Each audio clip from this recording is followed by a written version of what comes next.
Last কিছুদিন মাম্মামের শরীরটা আবার খারাপ হয়েছে, লুজ মোশনটা ঠিক হয়েছে কিন্তু ভীষণ সর্দি আর কাশি হয়েছে, মনে হচ্ছে যেন বুকে কফ বসে গেছে। তাই আজকে ওকে আবার ডাক্তারের কাছে নিয়ে গেলাম। ডাক্তারবাবু ওষুধ তো দিলেন, সাথে নেবুলাইজারের জন্য ওষুধ লিখে দিলেন। আমাদের বাড়িতেই নেবুলাইজার আছে। ডাক্তারবাবু বললেন যে বুকে বেশ ভালোই কফ বসেছেন, নেবুলাইজেশন দরকার। তো আমরা এই জন্য নর্মাল স্যালাইন ওয়াটার আর দুটো ওষুধ নিয়ে এসেছি। এই নর্মাল স্যালাইন ওয়াটারটা অর্ণব এবার ইনজেক্ট করে দিচ্ছে, আর এই যে এটা হচ্ছে 5 mg একটা ওষুধ, এটা পুরো 2.5 ml দিয়ে দিতে হবে ওই নেবুলাইজারের ইয়েটার মধ্যে। আর এটা হচ্ছে একটা 3 mg ওষুধ, এটাও 2.5 ml এর।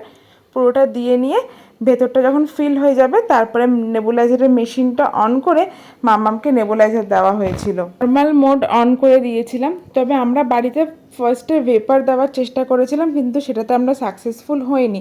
তাই বাচ্চাদের জন্য নেবুলাইজারটাই বেস্ট। আর এই যে এই অ্যান্টিবায়োটিকটা, এই প্যারাসিটামল আর এই কাফ সিরাপটা দিয়েছে ডক্টর।